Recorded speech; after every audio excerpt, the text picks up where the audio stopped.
Bonjour à tous, bienvenue à ceux qui sont déjà là.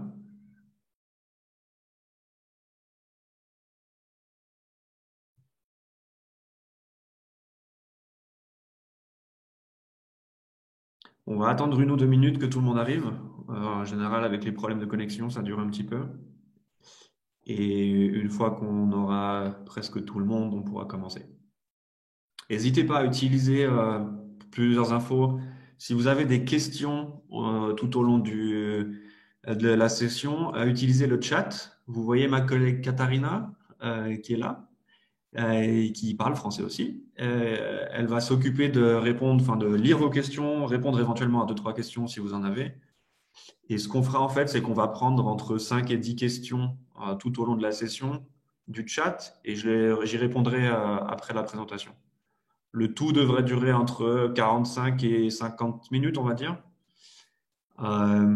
Pour ceux qui se demandent, vous recevrez un mail dans quelques jours, je pense, donc là, sûrement la semaine prochaine, après le week-end de Pâques, avec d'un côté la présentation d'aujourd'hui au format PDF et de l'autre un lien avec la vidéo de la session d'aujourd'hui sur notre chaîne YouTube.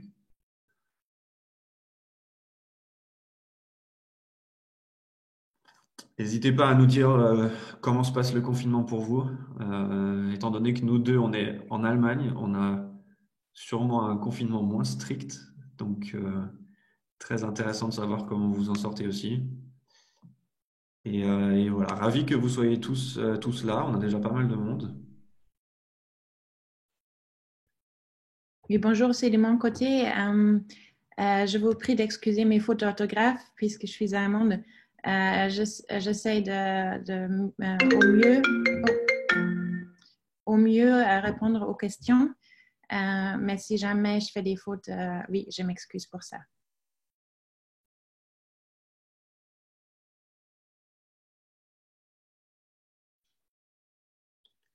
Parfait, parfait, parfait.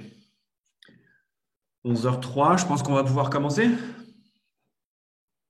On va commencer, les autres prendront en cours. De toute façon, le début, euh, c'est pas très grave. Juste pour vous montrer un petit peu l'agenda, ce qu'on a prévu pour ces prochaines minutes. On va le découper en 3 parties. La première partie, c'est de vous faire une introduction à ce qu'on appelle l'innovation business ou l'innovation des business models. Pourquoi est-ce qu'on en parle, pourquoi est-ce que c'est important, etc. Et ensuite, vous donner en fait une vue un peu plus globale sur notre approche à nous, qui s'appelle le Single and Business Model Navigator. Et enfin, on terminera par une séance de questions-réponses, comme je vous l'ai dit. Donc, n'hésitez pas à poser vos questions dans le chat euh, pour que ensuite on puisse y répondre. Charles, une seconde. Est-ce que tout le monde est bon pour le son? Ou est-ce qu'il y a encore des problèmes parce que je vois qu'il y avait des problèmes de son? Si vous m'entendez pas, c'est que c'est vous qui n'avez pas activé votre son sur l'ordi. Mon micro est C'est activé. OK? OK. Très bien. Alors, pour commencer, en fait, réfléchissez juste, pour ceux d'entre vous qui boivent du café, si on prend, bon, j'ai pris un exemple avec le best-seller allemand et Nespresso, mais prenez le best-seller français et Nespresso. Est-ce que vous savez combien vous payez pour 1 kilo de café si vous buvez l'un ou l'autre? Et si vous réfléchissez à cette question-là, je suis à peu près sûr que vous savez combien vous payez si vous achetez votre café au supermarché. Et je ne suis pas très sûr que vous sachiez combien vous payez pour 1 kilo de Nespresso. Et juste pour vous donner un ordre d'idée, pour Nespresso, donc en Allemagne par exemple, si je vais au supermarché acheter du café pour la machine à filtre, je vais payer autour de 10 euros pour 1 kilo. Par contre, si j'achète du café chez Nespresso, je vais payer jusqu'à 150 euros même le kilo selon les versions et les millésimes. Qu'est-ce que ça nous dit? Ça ne nous dit pas que le café Nespresso est meilleur et a plus de valeur que le café classique, café grand-mère. Ça nous dit juste que Nespresso, en fait, a un business model autour du café qui est complètement différent et qui, en fait, est tellement puissant et répond tellement à des besoins de clients spécifiques que les gens, en fait, ne s'intéressent pas vraiment au prix que ça coûte. C'est-à-dire qu'ils sont prêts à payer 15 fois le prix pour le même produit, juste parce que le business model autour, pas que le produit et la technologie, mais le business model complet est différent. Cet exemple-là, en fait, on aime bien l'utiliser parce que, en fait, ce qu'on dit, nous, c'est que l'innovation business, ça apporte un potentiel concurrentiel supplémentaire comparé à l'innovation produit et process. On n'est pas en train de dire que l'innovation techno, l'innovation produit et l'innovation sur les procédés de fabrication, c'est pas important. Au contraire, c'est très, très, très important. Mais en fait, si on se base juste sur deux entreprises qui sont en compétition au niveau produit, au niveau technologique, mais au final, on va être en compétition entre features. C'est-à-dire que je vais présenter toutes mes features à mon client, mon concurrent va faire la même chose et il va se décider en fonction de celle qu'il préfère. Si j'ajoute par-dessus euh, une couche d'innovation process, je vais réussir à, par exemple, réduire mes coûts de production. Mon concurrent va faire la même chose, on va être en concurrence au niveau du prix. Par contre, si j'arrive à construire un business model qui soit puissant tout autour de mon idée, et ben là, j'ai déjà beaucoup moins de concurrents parce qu'il y a beaucoup moins d'entreprises qui pensent en business model. Et surtout, en fait, le temps que quelqu'un construise un business model, ça prend plus de temps que d'automatiser un process ou que de mettre en place une nouvelle technologie euh, au sein de l'entreprise.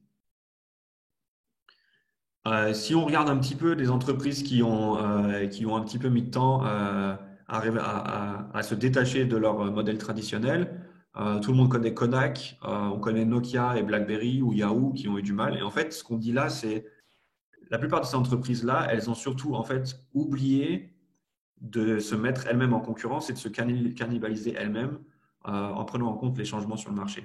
Ça, c'est quelque chose qui s'est passé pour quasiment toutes. Kodak a inventé un des premiers appareils photo digital. Par ce brevet qui a été déposé par leur ingénieur dans la fin des années 70, gagné beaucoup d'argent dans les années 2000, mais c'était trop tard, le temps qu'ils réalisent que les gens ne voulaient plus de photos papier, mais que des photos sur écran. C'était trop tard parce qu'en fait, ils ont toujours dit la photo papier, ça restera pour toujours, personne ne voudra d'autre chose. Dans les temps actuels, ce qu'on aimerait aussi vous dire, j'aimerais vous dire qu'en fait, ce qui se passe en ce moment avec le Covid-19 et la pandémie mondiale, c'est un changement qui permet de réfléchir en fait à ce qui se passe dans notre écosystème. Et justement, ça représente une opportunité assez importante pour beaucoup d'entreprises d'innover son business model. Maintenant, on passe à la définition en fait. Qu'est-ce que ça signifie d'innover un business model? Et surtout, en fait, la question qu'on se pose, c'est pourquoi est-ce que c'est difficile? Si je fais un pas en arrière, juste quelques secondes, donc on travaille pour une entreprise qui s'appelle BMI Lab. Euh, et cette entreprise, en fait, c'est un spin-off de l'université suisse de Saint-Gall. Et à l'université suisse de Saint-Gall, il y a plusieurs années, il y a eu des travaux de recherche qui ont été faits. Et de ces travaux de recherche, en fait, sur le sujet de l'innovation business et comment innover un business model, il y a eu plusieurs choses qui ont été identifiées. Une des premières choses, en fait, c'est que d'abord, il faut définir le mot innovation. C'est-à-dire que le mot innovation, d'un point de vue ingénieur, c'est pas seulement quelque chose de technologique ou organisationnel qui est nouveau, il faut surtout que ça soit un succès commercial. Il faut une introduction commerciale, un succès commercial, il faut des clients qui l'utilisent et qui l'achètent, sinon c'est seulement une invention, ce n'est pas une innovation. Et ensuite, au cours de ces travaux de recherche, pour répondre à cette question de la difficulté de l'innovation business, à l'université, en fait, ils ont trouvé qu'il y avait trois principaux challenges que je veux vous présenter rapidement avant de vous présenter l'approche complète. Le premier challenge, en fait, c'est de penser en business model. Si on prenait le temps de faire maintenant quelque chose d'interactif, ce qui ne marcherait pas au vu du nombre de personnes là, en vous demandant votre définition d'un business model, je pense que sur le nombre de participants, on aurait à peu près une définition par participant. Et si je pourrais presque me permettre de provoquer un petit peu, je pense que ce ne serait pas la bonne. Pourquoi? Parce qu'un business model, de notre point de vue et du point de vue de beaucoup de personnes dans le domaine de l'innovation, c'est quelque chose qui a quatre dimensions. Nous, on l'a représenté avec ce qu'on appelle le triangle magique. C'est un triangle d'or qui a quatre dimensions. La première étant la dimension centrale qui est le client. Qui est le client ciblé de notre business model? Quels sont ses besoins? Quels sont ses problèmes? Ça, c'est les trois questions fondamentales de la première dimension. La deuxième dimension, c'est une fois qu'on connaît notre client, qu'est-ce qu'on lui offre? Quelle est la proposition de valeur à un niveau un peu plus générique? et comment est-ce qu'on traduit cette proposition de valeur en produits et services. Une fois qu'on a défini ça, on va s'attacher en fait à définir la chaîne de valeur pour délivrer cette proposition de valeur au client. Forcément, on a identifié un client, on a proposé une solution. Maintenant, il faut qu'on réfléchisse à comment est-ce que ce client va pouvoir en profiter. Et c'est là que se cache toute la chaîne de valeur, tous les processus, toutes les ressources dont on a besoin et aussi tous les partenaires. Et la dernière dimension, la quatrième, c'est ce que souvent les gens confondent avec le mot business model, c'est le modèle de revenu. Ce n'est pas la même chose. Un business model n'est pas seulement la manière dont on gagne de l'argent. La manière dont on gagne de l'argent, c'est une des 4 dimensions d'un business model. Et là, on se pose la question de la profitabilité. Pourquoi est-ce que c'est profitable? Est-ce qu'on peut scaler le business model en évitant de réinvestir beaucoup d'argent? Ou est-ce que c'est quelque chose qu'on peut multiplier dans toute notre ligne de produits, par exemple? Quels sont les modèles de revenus, donc les flux de revenus pour gagner de l'argent, et quels sont les postes de dépenses qu'on a, les coûts principaux dans le développement de notre solution et aussi dans le modèle de délivrer du business model. Si on combine la définition que je vous ai montrée avant avec cette définition-là, on parle d'une innovation business ou d'un business model innovant quand on change au moins 2 dimensions d'un business model qui existe déjà. Évidemment, si vous êtes une startup, c'est un peu différent puisque vous partez en gros d'une page blanche. Si on est une entreprise qui existe déjà, on prend la SNCF, la Société Générale ou EDF, peu importe, ou même plus petit, la pharmacie du coin, vous avez déjà un business model qui existe. Si on réfléchit à comment adapter et changer ce business model et créer de l'innovation autour de ça, en fait, on va devoir modifier plusieurs choses. Pourquoi au moins 2? C'est assez simple en fait. Si je change uniquement la dimension client, en gros, en fait, j'adresse un nouveau marché. Je n'ai pas d'autres offres, je n'ai rien de nouveau à part un nouveau marché. Si je change la deuxième dimension, en fait, je vais proposer un nouveau produit ou une nouvelle offre de service. Donc en fait, c'est seulement de l'innovation produit.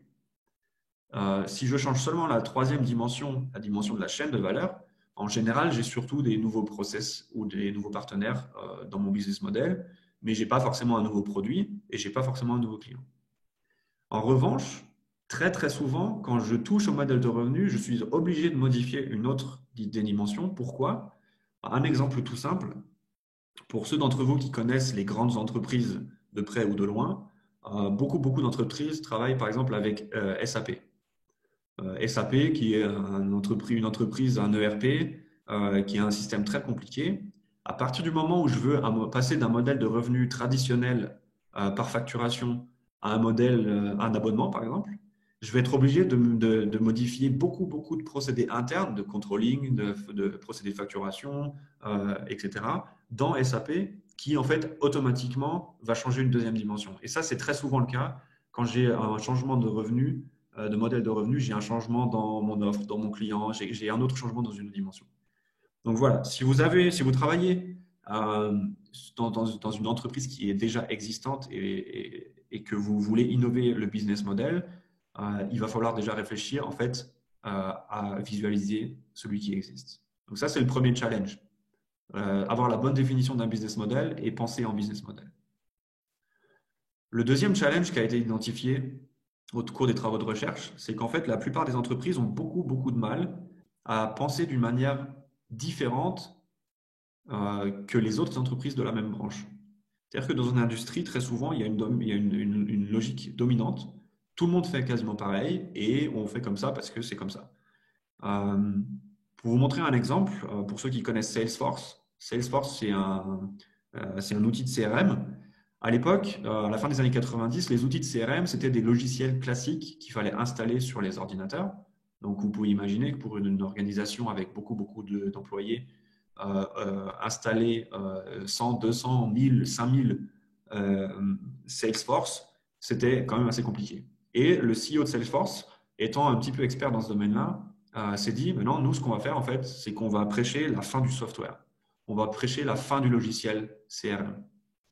Et c'est là qu'en fait, il a proposé une solution qui est basée dans le cloud, en disant, vous n'avez plus besoin d'installer, c'est tout basé sur le cloud, c'est une plateforme et vous pouvez y accéder où que vous soyez, de n'importe quel ordinateur, plus tard smartphone, etc. Ce qui est intéressant, c'est qu'il ne s'est pas dit tout le monde a un logiciel, il faut que je crée un logiciel, je vais le faire autrement. Et si on prend maintenant un peu plus de 20 ans plus tard, ce qui s'est passé, c'est que toute l'industrie des logiciels CRM est passée sur des plateformes cloud. C'est-à-dire qu'en fait, en disruptant la logique dominante à l'époque, il a créé une nouvelle logique qui domine aujourd'hui le marché.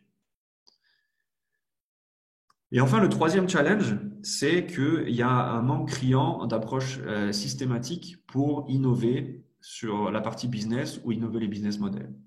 Qu'est-ce que je veux dire par là? Si vous prenez un architecte, un développeur logiciel, un ingénieur en mécanique conception, en tant qu'architecte, par exemple, j'ai des règles à respecter quand je construis un immeuble. Je suis les règles, je peux être créatif, mais il y a des règles, il y a une structure à respecter. Si on travaille dans le développement logiciel, même en travaillant en mode agile, le Scrum, etc., il y a quand même des étapes à respecter. Pour la partie business, il n'y avait pas vraiment d'approche jusqu'à présent. Et donc à l'époque, en fait, à partir de ces travaux de recherche, ils ont travaillé pendant 5 ans et en fait, ils se sont dit, on va analyser d'une manière assez détaillée beaucoup de business models innovants qui ont eu du succès au cours des dernières décennies et on va essayer de comprendre qu'est-ce qui a fait leur succès. Donc, une des premières réponses, c'était que ils ont créé en fait ce qu'ils appellent la Business Model Innovation Map. La Business Model Innovation Map, c'est en fait la visualisation du résultat qui est que 90% des business models qui ont eu du succès dans le passé, et donc en fait par transposition 90% des business models aujourd'hui, sont en fait une recombination et un mélange d'un nombre fini de logiques de business model. Et ces logiques, elles sont au nombre de 55. Si je zoome, chaque ligne, donc chaque couleur représente une de ces logiques. Et en fait, si je zoome, par exemple, je prends Netflix, c'est quelque chose d'assez actuel. Netflix à droite.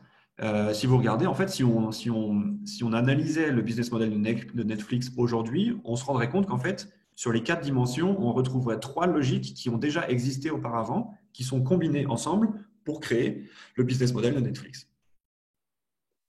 Qu'est-ce que je veux dire par là? C'est logique. Pourquoi 55? Et en fait, vous allez voir que c'était 55 à la fin des travaux de recherche et maintenant c'est devenu 60.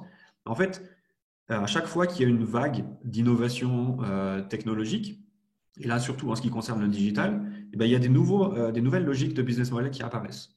C'est-à-dire qu'en fait, dans les années 90, on avait vu l'apparition du e-commerce avec les premiers les ordinateurs particuliers, les premières personnes qui surfaient sur Internet avec les premiers sites de commerce en ligne. On a vu l'apparition aussi du peer-to-peer. Pour ceux qui se rappellent, c'était légal ou pas. Par exemple, ce qui était illégal, c'était le téléchargement de musique, mais on téléchargeait d'une personne à une autre. Et on a vu la toute première apparition, ce qu'on appelle la long train, le long tail en anglais, par exemple Amazon. C'est-à-dire, je vends beaucoup de produits avec une marge très faible. Dans les années 2000, on a eu une apparence de choses nouvelles comme Facebook ou d'autres, Twitter par exemple, avec l'apparition d'une valeur créée par l'utilisateur et la voix de l'utilisateur, si on veut. Donc, on a eu les premières approches de crowdfunding de Kickstarter, par exemple. Et on a eu des approches de freemium, c'est-à-dire freemium, c'est comme Skype faisait ou fait maintenant aujourd'hui, c'est-à-dire que je peux l'utiliser gratuitement dans une certaine limite, mais après, il faut que je paye pour avoir plus. Il y a quelques années, il y a toute la partie Internet of Things, IoT, qui a amené avec elle aussi de nouvelles logiques. C'est-à-dire qu'à un moment donné, les objets ayant des capteurs à l'intérieur génèrent des données, mais pas seulement. C'est-à-dire qu'ils sont capables aussi de réfléchir par eux-mêmes et de devenir en fait des possibilités de nouveaux services. Si on prend 2020 ou 2025, je ne sais pas, je ne peux pas vous prédire l'avenir, mais en tout cas, on sait que les nouvelles technologies comme tout ce qui est technologie similaire à la blockchain, l'intelligence artificielle et ce genre de nouvelles technologies va très certainement apporter son lot de nouvelles logiques dans le futur. Et si vous voulez, ces nouvelles technologies et ces nouvelles choses qui apparaissent, c'est justement les 10% restants comparés aux 90% qu'on peut représenter avec ce qui existe déjà.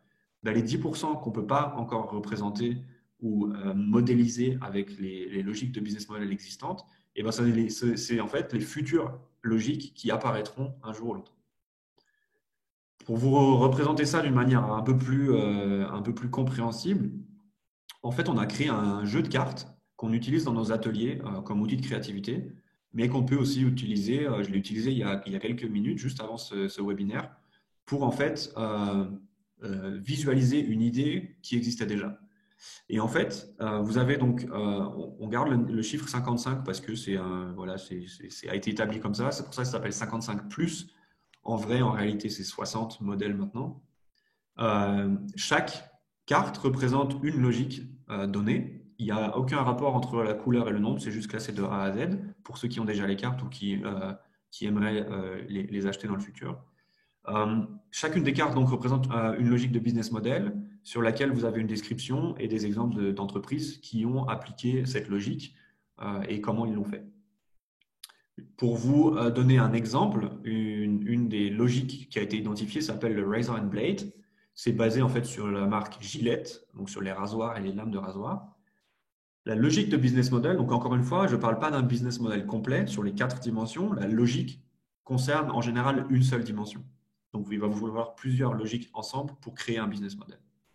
Cette logique Razor and Blade, en fait, elle est basée sur un produit que je vends soit très peu cher, soit même dans certains cas, je les donne.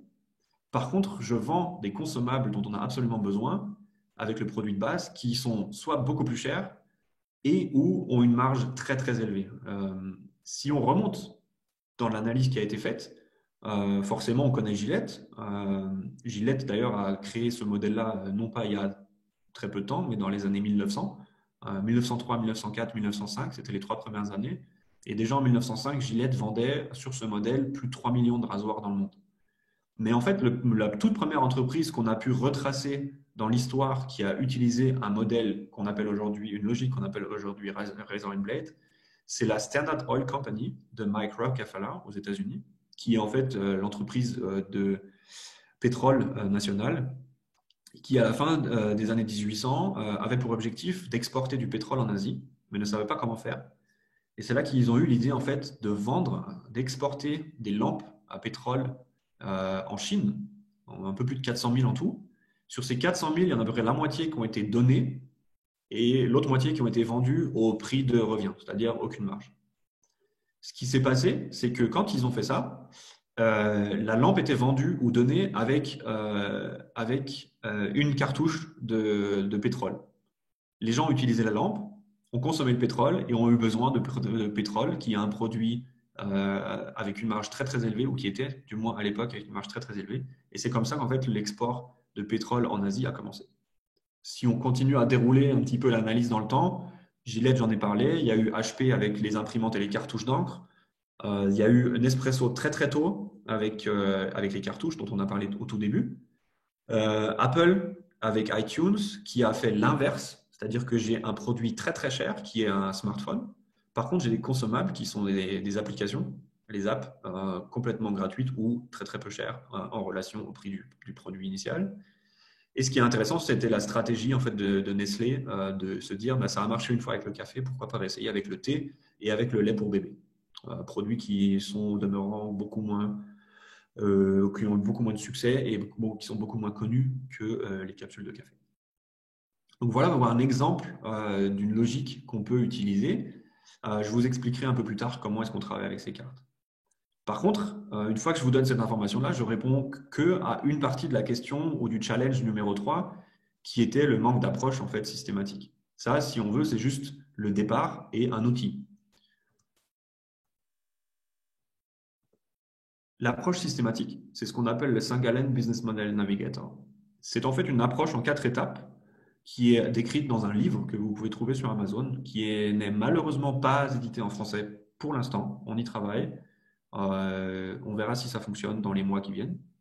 Mais en gros, c'est une approche en fait dans laquelle on va dérouler. C'est une approche aussi très itérative, donc on travaille toujours en boucle, dans laquelle on va en fait dérouler l'innovation business en partant d'un point de départ qui est une initiation et une analyse, jusqu'à en fait implémenter et mettre en place le déploiement, déployer un business model sur le marché avec des clients. Pour ceux qui connaissent, ça va sûrement devenir un peu plus intéressant maintenant. Pour ceux qui ne connaissent pas, en fait, l'idée de ce webinaire, ce n'était pas seulement de vous parler pendant quelques minutes de l'innovation d'un point de vue global, mais surtout en fait de vous donner quelques outils, quelques conseils et un petit peu plus de détails en fait sur ces 4 étapes. Avant de faire ça, je voulais juste vous parler d'un exemple d'une entreprise avec laquelle on a déjà travaillé qui s'appelle Holcim, que la plupart connaissent, je pense, qui est un fabricant de ciment et qui, à la base, avait un business model traditionnel de vendre du ciment par kilo, par tonne, par sac à des entreprises dans la construction pour construire des bâtiments ou que ce soit des routes d'ailleurs dans certains pays ou d'autres choses. Et en plus de ça, le ciment était livré donc sur le chantier. Comment est-ce qu'ils font ça? Une production de masse très très complexe avec des procédés de fabrication vraiment de très haut niveau, beaucoup de technologie et toute une équipe ou beaucoup d'équipes de vente, de marketing spécifiquement adressées aux entreprises de construction et du bâtiment. Comment est-ce qu'ils vendent ça? Bah, ils vendent en fait au mètre carré, enfin au mètre cube, à la tonne, peu importe le modèle. Mais en gros, c'était pour une tonne ou pour un mètre cube, j'ai tant d'euros. Rien de plus. Et les coûts, bah, c'était les coûts de production et de livraison.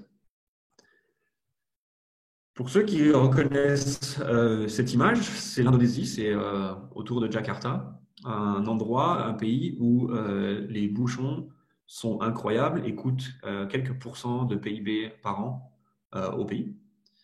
Et une des principales raisons, pas la seule, mais une des raisons, en fait, c'est l'état des routes et le fait qu'il y ait beaucoup de travaux qui ralentissent la circulation. Holcim était présent là-bas et au cours d'une conférence interne dans un autre pays, un des responsables du marché en Indonésie a entendu en fait parler d'une technologie interne qui était toute nouvelle, que l'un de ses collègues était en train de développer, qui est en fait un ciment qui sèche beaucoup plus rapidement que les autres. Et c'est là en fait qu'il est venu à l'idée, qu'il lui est venu l'idée de se dire, mais en fait, je connais des gens qui ont un problème et peut-être qu'on pourrait faire quelque chose autour de cette technologie. La solution, elle s'appelle Speedcrete.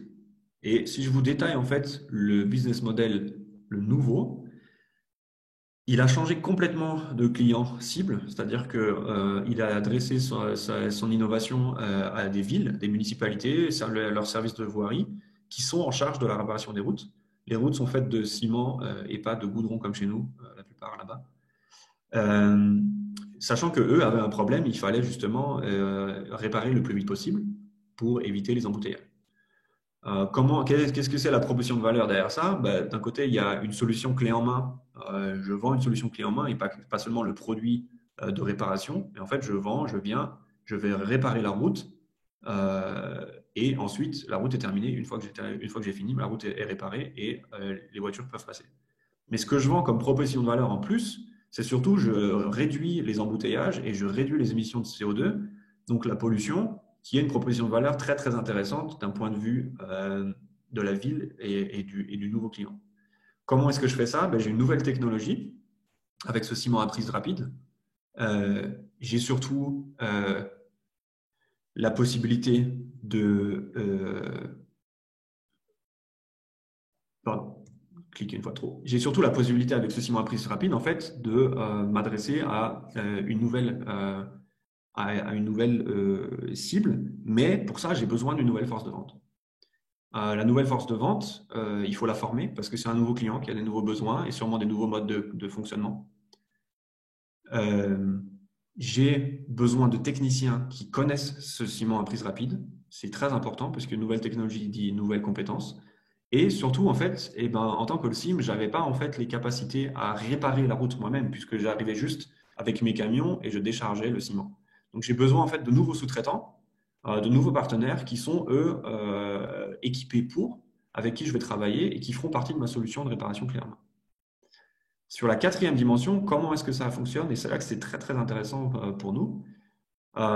C'est un paiement au mètre carré, mais pas que. C'est-à-dire que ce n'est pas seulement je répare 350 mètres carrés de route et ça coûte 2000 euros par mètre carré. C'est surtout que je dis, étant donné que j'ai une technologie qui est à prise rapide, ma proposition de valeur, c'est je répare ta route en moins de 7 heures. Si je mets plus de 7 heures, c'est gratuit. Si je mets moins de 7 heures, ça coûte tant d'euros ou tant de dollars au mètre carré.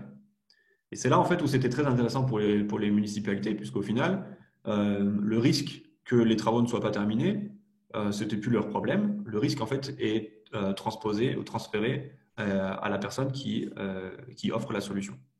Et forcément, qui dit une nouvelle structure et sous-traitant dit des nouveaux coûts, mais qui étaient moindres de par les partenariats pour la machinerie et pour les sous-traitants eux-mêmes.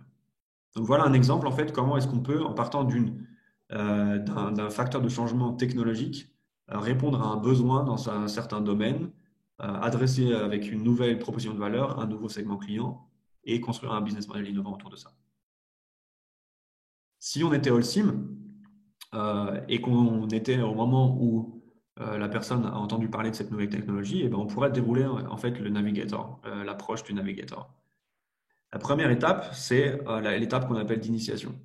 L'initiation, ça consiste en quoi? Tout simplement, encore une fois, c'est très axé sur des entreprises qui existent déjà. Pour les startups, ce sera un tout petit peu différent. Et si on a déjà un business model existant, la première étape, c'est de comprendre ce qu'on fait. Une fois qu'on a compris ce qu'on fait, il faut que je comprenne dans quel écosystème je vis et je suis. C'est-à-dire qu'il faut que je comprenne mon environnement. Pourquoi est-ce que je fais ça? Parce qu'une fois que j'ai compris mon environnement, je peux identifier les facteurs de changement qui vont me conduire à l'identification de nouvelles opportunités et de possibilités pour innover. Ça, c'est les trois objectifs qu'on essaie d'atteindre lors de cette première phase, quand on commence à travailler sur un projet d'innovation. Une fois qu'on sait ce qu'on veut atteindre comme objectif, on a besoin d'outils. Le premier outil, c'est celui que vous connaissez déjà, c'est ce fameux triangle magique avec les 4 dimensions. Ce qui est très très important, c'est de mélanger les personnes de l'entreprise, donc de plusieurs entités qui, ensemble, vont essayer de visualiser et décrire le business model actuel. Vous verrez que si vous faites l'expérience ou si vous l'avez déjà faite, très très souvent, chaque personne a sa propre définition et sa propre vue sur le business model de l'entreprise.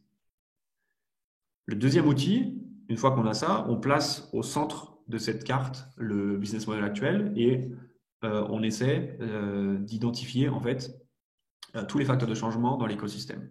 L'écosystème proche, qu'on appelle proche, ce sera plus la partie client et la partie partenaire. Qu'est-ce qui se passe? Est-ce qu'il y a des nouveaux besoins qui émergent? Est-ce qu'il y a de nouvelles tendances dans la consommation quand on est dans le B2C par exemple?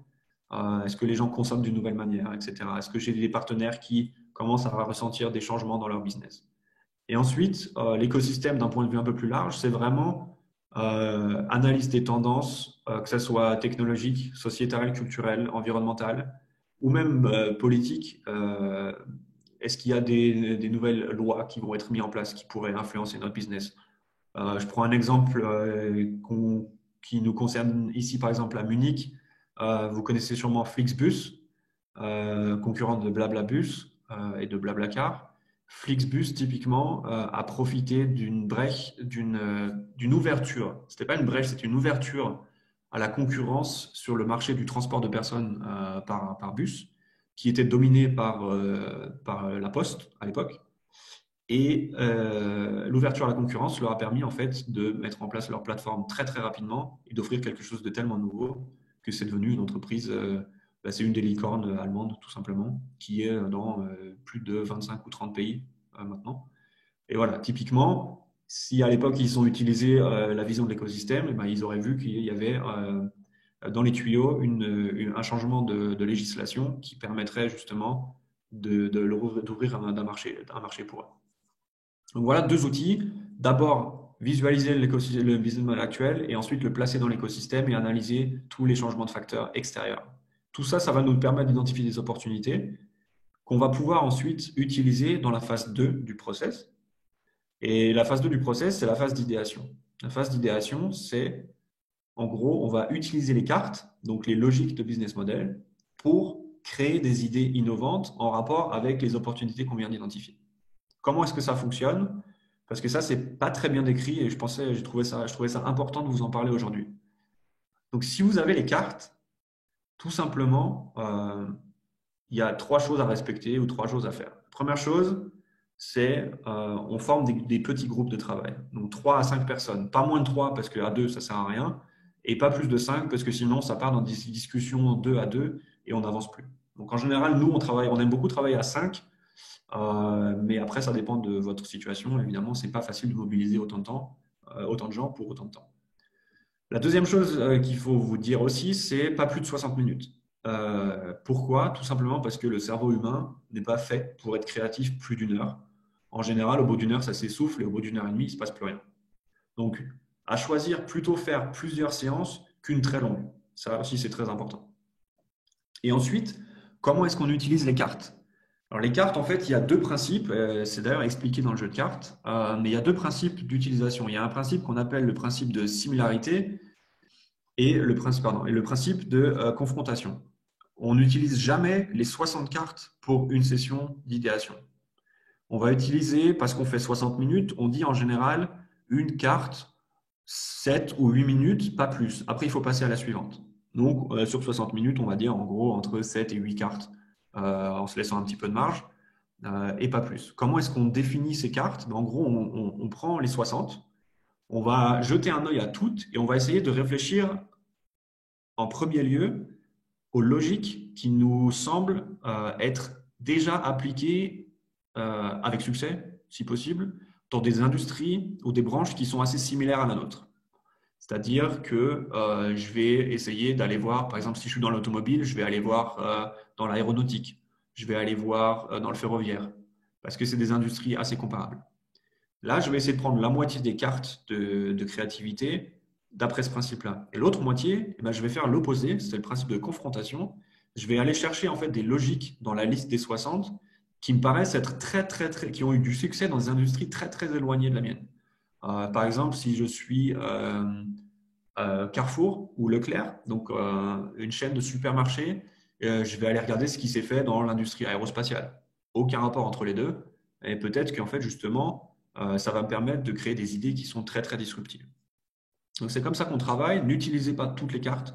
7 ou 8 par session de 60 minutes, ça suffit largement. Et essayez, si vous avez plusieurs groupes en parallèle, de mélanger aussi, de donner à plusieurs groupes, donc de générer en fait des idées par groupe, pas qu'ils aient tous les mêmes cartes. On peut donner quelques cartes qui sont en général des modèles assez communs selon ce qu'on veut faire.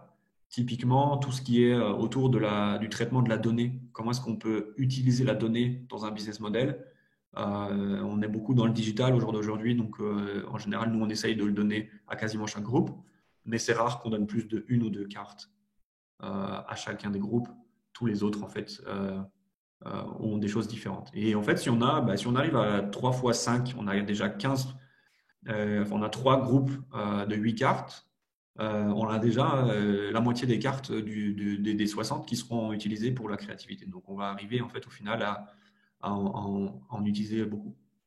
Une fois qu'on a généré toutes ces idées, donc pour vous donner un ordre d'idée, 60 minutes d'idéation, un groupe de 5 personnes, ça peut générer entre 30 et 100 idées innovantes. Voilà. Selon les personnes, selon l'humeur du jour et selon le sujet. Une trentaine d'idées, c'est raisonnable. Une centaine, c'est déjà beaucoup. Mais voilà, de 30 à 50, c'est un bon chiffre. Ce qui veut dire que forcément, si on fait ça à 3 groupes, ben, on aura 3 fois 30 ou 3 fois 50. Donc on va se retrouver entre 100 et 150, on va dire, idées après une heure d'idéation. Donc on se rend bien compte qu'avoir une centaine d'idées ou plus, euh, c'est quand même beaucoup. Et avant de continuer le process, il faut en fait appliquer un filtre euh, qui est en fait une étape entre l'étape d'idéation et d'intégration qu'on appelle la sélection. Nous, ce qu'on fait en général, c'est qu'on utilise en fait une matrice à 2 axes, tout simple, et on essaie de définir des critères qui varient selon le client, selon l'industrie, selon le projet. C'est pour ça que je vous en ai mis plusieurs, parce qu'en fait, ce n'est pas quelque chose de fixe. Ça, c'est à vous de décider dans la préparation. On peut par exemple évaluer les idées sur leur potentiel commercial et la durée du time to market. Combien de temps je mettrai à mettre cette idée en place, à déployer cette idée de business model sur le marché. Autre option, le potentiel commercial de l'idée comparé à la valeur ajoutée pour le client, ou alors la difficulté ou la facilité à copier cette idée pour la concurrence. Ou alors, valeur ajoutée pour le client et valeur ajoutée pour nous en tant qu'entreprise. Comment est-ce qu'on représente ça? Comme je vous ai dit, on met 2 axes. Et en fait, on va venir placer, en général, nos idées sont écrites sur des post-it. On va venir placer nos post-it en fait sur ces 2 axes. Donc, en relation, hein, c'est toujours relatif l'une par rapport à l'autre. On n'a pas de valeur, c'est-à-dire que potentiel commercial élevé, je ne peux pas vous dire que c'est 1 million, 10 millions, 100 millions, ça c'est à vous de le décider. Et une fois qu'on a placé toutes nos idées, en fait, ben, on va venir sélectionner celles qui nous paraissent avoir le plus de potentiel, logique, mais aussi, et ça c'est très important à noter, on va surtout venir en fait jeter un œil ou se décider pour les idées pour lesquelles l'équipe qui doit développer cette idée a le plus de sympathie ou à laquelle l'équipe peut le plus s'identifier. C'est très important que l'équipe soit derrière cette idée, soit passionnée, sinon forcément, à un moment donné, dans les périodes difficiles, ça pourrait poser un problème. Une fois qu'on a sélectionné une ou deux idées, le moins possible, hein, parce qu'on ne peut pas se concentrer sur plus de, en général, deux ou trois idées en parallèle, on va passer à la phase d'intégration. Qu'est-ce que ça veut dire intégrer le business model? Ben, en fait, ça veut dire qu'on va le concevoir. Parce que pour l'instant, on a juste une idée que quasiment personne ne va comprendre s'ils lisent la description sur le post-it ou les trois mots qui ont été assemblés sur une feuille de papier. Donc, il va falloir en faire passer d'une idée à un concept. On va concevoir ce modèle. On va détailler le modèle de revenu aussi, parce que c'est quand même important de réfléchir à ça dès le début. Et on va surtout aller valider en fait, le problème et les besoins du client. C'est-à-dire qu'on va faire une première validation qui va nous permettre en fait, de dérisquer toute la partie, la première dimension. Quels outils on utilise pour ça? Pour être sûr que la consistance interne est là, on a deux outils principaux. Ce n'est pas les seuls, mais c'est les deux principaux. Le premier outil, c'est ce qu'on appelle Idea Sheet. C'est, pour ceux qui connaissent, une alternative au Business Model Canvas. C'est juste en fait plus simple. En gros, c'est les 4 dimensions avec les questions centrales de chaque dimension. Ça permet de rapidement en fait, décrire l'idée et surtout, ça permet, si on écrit ça correctement, de pouvoir, juste avec ça, discuter de l'idée avec quelqu'un, par exemple un client. En fait, c'est la première, en gros, si on veut, c'est le tout premier petit prototype de notre concept de business model. En parallèle de ça, une fois qu'on a déjà conceptualisé le modèle, on va aussi regarder en fait si les modèles de revenus fonctionnent. Pour ça, on a un outil qui s'appelle les finances inversées que vous pouvez trouver en téléchargement sur notre site internet, soit au format PDF à imprimer, soit au format Excel qui est beaucoup plus simple à travailler. Et en gros, on va avoir une approche financière qui est l'inverse de ce qu'on fait typiquement dans une entreprise. C'est-à-dire qu'on va d'abord en fait se donner un objectif de marge, de chiffre d'affaires, et ensuite on va détailler les coûts et le nombre de clients dont on a besoin, etc., etc. Ça, c'est un exercice qui ne dure pas longtemps. En général, ça dure à peu près 1 heure. Et en fait, ça vous permet, par exemple, très souvent, beaucoup d'entreprises se disent il faut qu'on passe à un modèle d'abonnement. Et ben, en 1 heure, on va pouvoir en fait réfléchir à ce modèle d'abonnement et voir en fait si on peut générer assez de revenus. Est-ce qu'il y a assez de clients ou est-ce qu'on a besoin de 300 000 clients et le marché que 50 000 clients potentiels? C'est des choses qu'on identifie très rapidement en à peu près 1 heure. Et ça nous permet surtout d'identifier les premières hypothèses qu'on pourra utiliser par la suite. Donc, je vous ai dit, ça c'est la partie interne. Je vous ai dit aussi qu'on voulait valider le problème et les besoins du client. Ça, nous, en général, on le fait avec des interviews. C'est des interviews qualitatives, donc entre 5 et, on va dire 5 et 15. En général, c'est de 6 à 12. On va passer une partie de l'interview sur le problème. Est-ce que le problème du client ou le besoin qu'on a identifié au cours de notre travail préalable existe vraiment? Quelles sont les alternatives au jour d'aujourd'hui que le client utilise avec lesquelles il a justement ces problèmes? Donc, en gros, qu'est-ce qu'on voudrait peut-être remplacer avec notre solution innovante? Et surtout en ce qui concerne le B2B, donc entreprise à entreprise, c'est très, très important d'identifier qui dans l'entreprise a le besoin et le problème.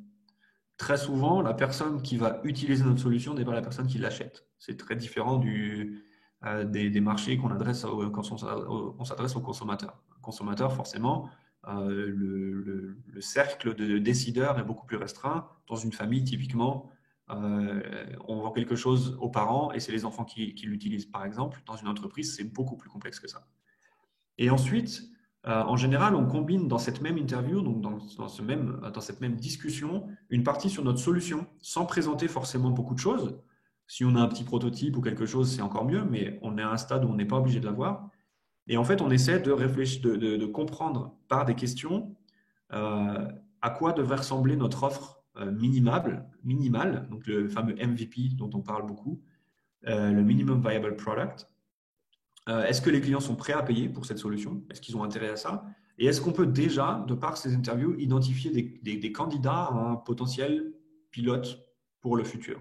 C'est-à-dire des gens qui sont prêts à accepter, on va dire, les défauts de jeunesse et le fait qu'on ne soit pas encore, qu'on n'ait pas une solution parfaite. C'est à ça que servent en général nos interviews du départ.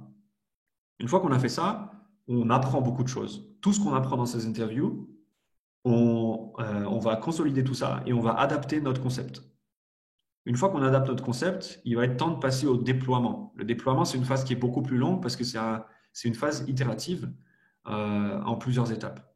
Ce qu'on veut faire, en fait, c'est étape par étape, jalon par jalon, essayer de dérisquer notre business model en se basant sur des hypothèses. On travaille beaucoup par hypothèse, c'est-à-dire qu'on émet des hypothèses et on va réfléchir à comment les valider le plus rapidement, le plus simplement et le moins cher possible, on va dire. Donc, on commence par un problem solution fit, c'est-à-dire est-ce qu'il y a notre solution adresse à un problème existant. Product market fit, en tant que deuxième jalon, quelles sont les fonctionnalités que notre solution, notre produit doit avoir et quelle est la taille du marché. Ensuite, on va passer sur le modèle de revenu. Et une fois qu'on aura tout ça, la plupart du temps, évidemment, il y a des exceptions, on va commencer à se poser des questions sur comment est-ce qu'on va délivrer cette valeur aux clients, c'est-à-dire tous les process internes, les partenariats, etc. Et juste plus tard, vraiment plus tard, on va se poser en fait des questions sur la scalabilité du modèle et comment est-ce qu'on peut mesurer la progression et la croissance. Si vous reprenez, pardon, si vous juste vous remontrez, si vous voyez les flèches rouges ici sur chaque jalon, sur chaque étape, en fait, ça représente ce qu'on appelle un business model testing cycle. C'est un cycle en fait de tests où on va partir du concept, on va émettre des hypothèses. Pour ces hypothèses, on va définir des tests, on va exécuter un test, on va mesurer les résultats et de par les résultats, on va essayer d'apprendre et d'adapter le concept pour passer à l'étape suivante. On a créé un autre outil sous forme de carte qui s'appelle les testing cards, que vous pouvez aussi trouver sur Amazon. Vous aurez tous les liens plus tard. C'est en fait 22 formats de tests pour valider et forcément donc dérisquer une idée de business model sur le marché.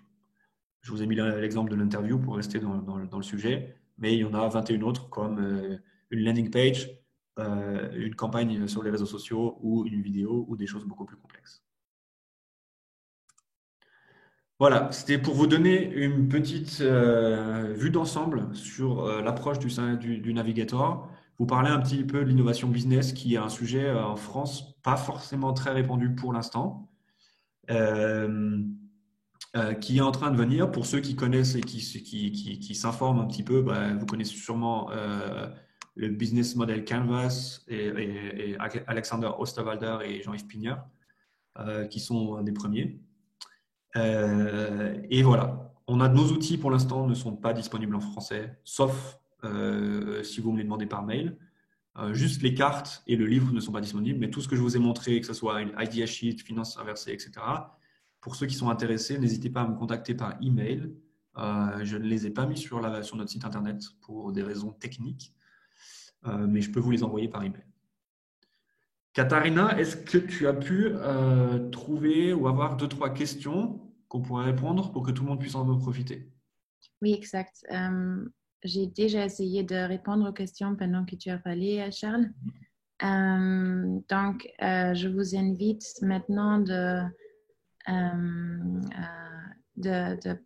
poser des questions directement à Charles. Si vous n'en avez pas, j'ai quelques questions préparées qui nous sont souvent demandées et on va faire une petite interview. Alors, pour ceux qui demandent les nouvelles cartes, les 5 nouvelles, on peut les décrire. On recommande forcément d'acheter un nouveau jeu de cartes. N'hésite pas à me contacter. Charles, Euh, tu peux typer ton adresse email parce que Ludovic il demande l'adresse email. Moi aussi, je vais typer la mienne. Comme ça, tout le monde a nos adresses email.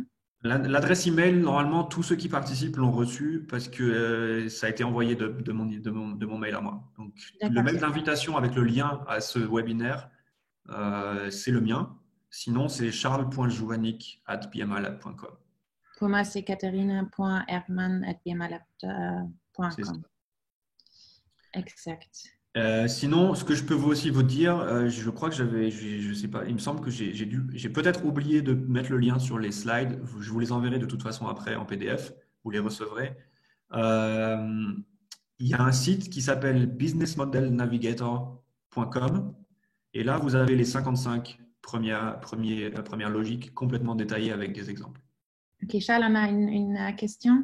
Comment Oui, définirez-vous l'apport de votre approche par rapport au Business Model Canvas ou aux logiques de Customer Development?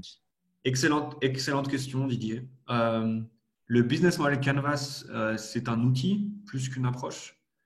C'est un outil qu'on utilise dans la phase après l'intégration en général. Donc, quand je vous ai dit que quand on avait la phase d'intégration, qu'on adaptait notre concept, souvent, en fait, on va utiliser un business model canvas à ce moment-là parce que c'est plus complet que ce qu'on utilise au début et c'est le bon moment. On n'utilise pas le canvas au tout début parce qu'on trouve ça trop compliqué pour le peu d'informations qu'on a.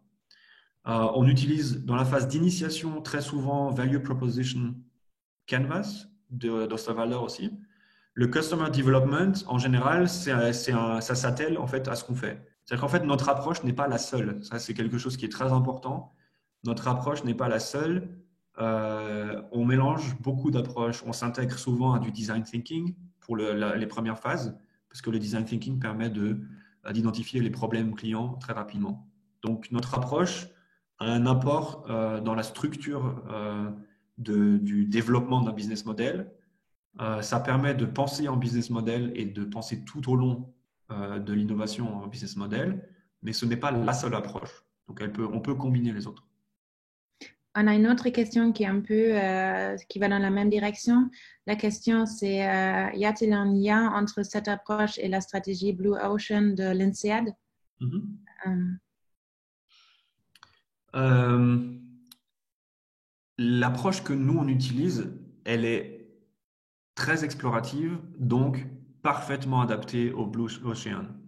Pour vous dire tout simplement, sans nommer nos clients, la plupart des projets qu'on a depuis en ce moment, qui sont des projets de conception et de déploiement, très importants, donc pas seulement créer des idées, mais aussi les déployer sur le marché, sont des approches d'océan bleu. C'est-à-dire qu'on n'est pas dans un marché qui existe déjà ou qui est très peu, qui est en construction. C'est l'un des avantages de cette méthode, étant donné que c'est basé sur des hypothèses, c'est exploratif. Et par définition, l'océan bleu, c'est une exploration.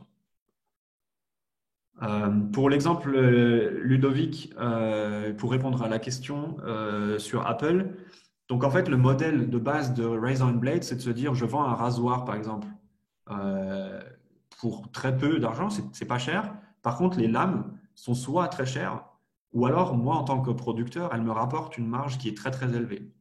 Et en fait, Apple, mais c'est pas partout. Apple, c'est juste avec un des produits qu'ils ont. On peut se dire qu'avec l'iPhone à l'époque, l'iPhone était un produit, ils ont inversé le Razor Blade. C'est-à-dire qu'ils ont fait un produit très, très cher et le consommable du produit, qui sont les apps, elles sont en fait gratuites ou pas chères du tout comparé au prix du produit initial. C'est ça la définition. C'est un sujet qu'on discute assez souvent. C'est juste on a trouvé intéressant de se dire qu'en fait, une logique peut être aussi renversée. C'est très important pour la créativité de se dire une logique n'est pas forcément appliquée comme elle est décrite dans la carte ou dans le livre, mais elle peut aussi être complètement renversée.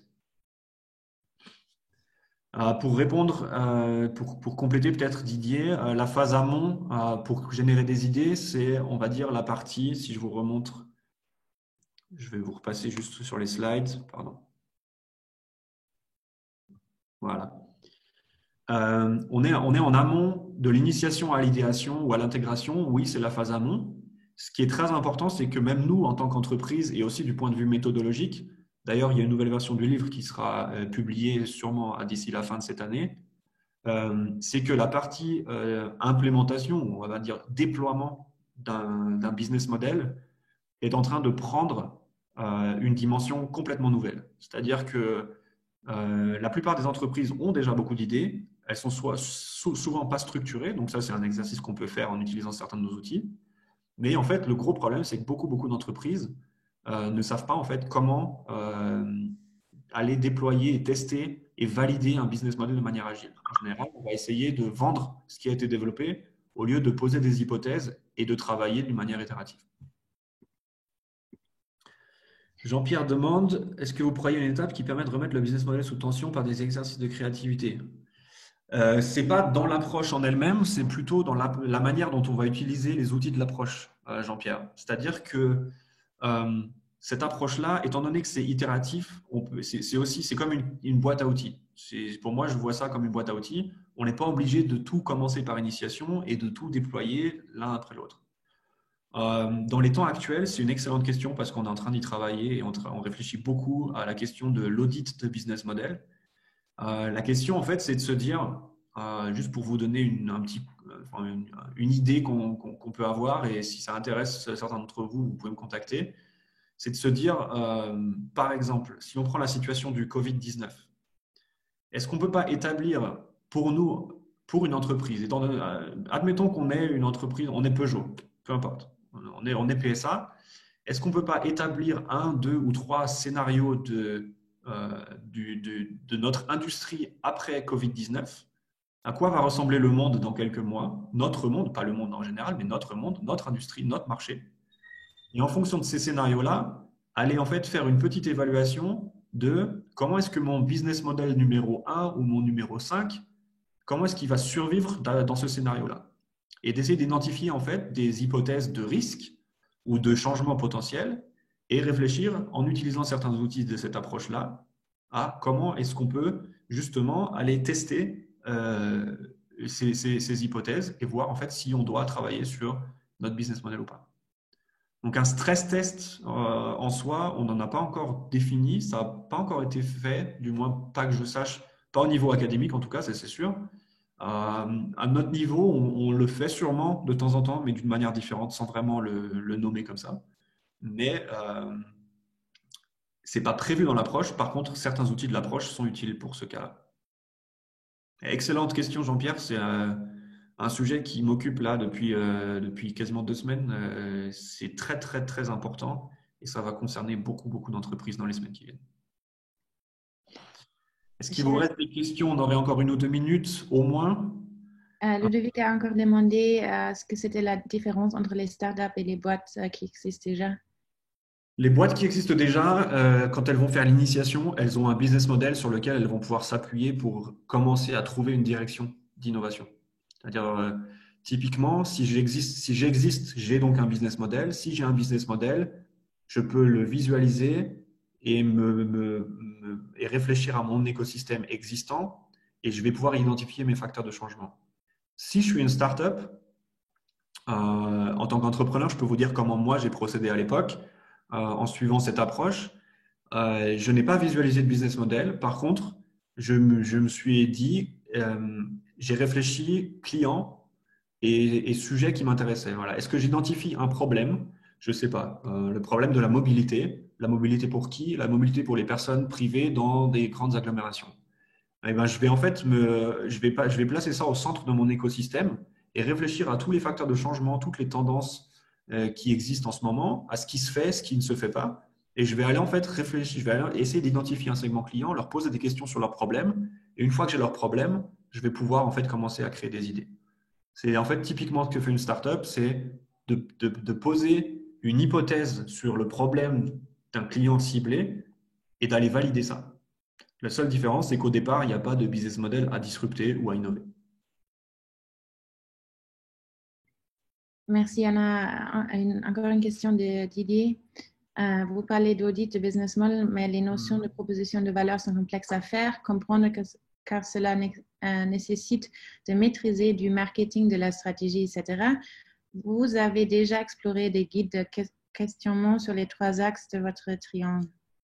On n'a pas, donc ce qu'on n'a pas encore fait, c'est justement de définir proprement ou de détailler le contenu de cet audit. On est vraiment en train d'y travailler et on a quelques contacts de clients qui sont déjà intéressés. Et je pense que, ben, en fait, nous, on s'applique, si vous voulez, notre approche à nous-mêmes, hein. Donc, on fait des hypothèses et on essaie de les valider. Euh, pour compléter, et c'est un point important d'ailleurs Didier, parce que c'est peut-être quelque chose que j'ai oublié de mentionner dans la partie idéation. Euh, Au moins dans la partie idéation, dans une entreprise qui est déjà, dans une organisation qui existe déjà, on mélange tous les départements, toutes les entités. Justement pour être sûr que quelqu'un du marketing, quelqu'un des ventes, quelqu'un de la logistique, de la production, de tout, puisse nous apporter de la connaissance, des détails, des informations sur ce que les autres ne sauraient pas et ce que nous, de toute façon, on ne sait pas. Et donc, j'imagine en fait la même chose pour la partie audit. L'audit ne se ferait pas seulement avec le comité exécutif ou avec les gens de la stratégie. Moi, personnellement, j'aimerais y intégrer le plus de personnes possibles qui ont du sens. Évidemment, on ne va pas intégrer tout le monde juste pour intégrer tout le monde, mais identifier les acteurs internes qui pourraient avoir une valeur ajoutée dans la réflexion. Mais c'est très important d'inviter beaucoup d'acteurs de plusieurs parties de l'organisation quand on déroule cette approche.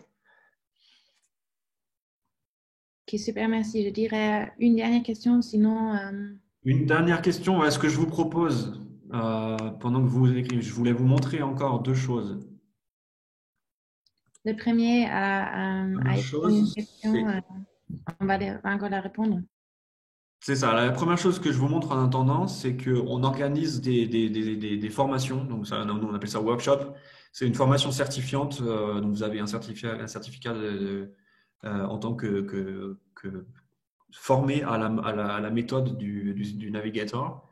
On organise ça en anglais ou en allemand pour ceux qui parlent allemand aussi. Et comme on n'a pas le droit de se voir et de voyager, etc., on a décidé en fait dans 2 semaines et 3 semaines de faire ça sur 3 matinées. Donc c'est une formation, 3 matinées, soit le matin, soit l'après-midi, 3 matinées ou 3 après-midi, pardon. Donc soit l'après-midi pour la première semaine, la matinée pour la deuxième. Où en fait vous êtes en groupe de 4 personnes, c'est tout en virtuel, donc c'est Zoom, mais juste pour la communication. Le travail se fait dans un autre outil qu'on a, où en fait tous nos outils, que ce soit des post-it virtuels ou nos templates, sont prêts. Vous travaillez sur un cas d'étude, donc c'est pas votre entreprise à vous, et vous recevrez aussi un jeu de cartes que je vous enverrai, et vous recevez tous les outils forcément. Vous pouvez jeter un œil, donc c'est 899 € par personne pour les 3 jours qui viennent là. Pour l'instant, on n'a pas prévu de le faire en français, étant donné le petit nombre dans notre communauté française. On est au tout début. Pour être honnête, là, pour la France, je tenterais bien un autre modèle, mais on en reparlera. On verra. Si ça vous intéresse, plusieurs choses. Déjà, la première chose, vous verrez dans les slides, vous pouvez commander les cartes sur Amazon, où vous trouverez les autres cartes et le livre. N'hésitez pas à nous suivre pour ceux qui ne le font pas encore sur LinkedIn ou sur notre site. Vous avez un blog où on poste du contenu assez régulièrement. Nos ressources, donc nos templates, sont en anglais. On a une petite problématique avec le français pour ne pas les mélanger. Mais ça peut se régler par email. Et si vous allez sur notre site internet bmilab.com, le menu workshop, ça vous donne en fait toutes les dates et la possibilité de regarder le détail sur une brochure en PDF ou de vous inscrire directement. Et ça nous ferait plaisir de vous voir. Pour vous donner une idée, le premier, ça sera fait par 2 collègues et le deuxième, donc fin avril, ça sera un de mes collègues et moi. Donc au pire, la possibilité de poser des questions en français si jamais ça vous intéresse.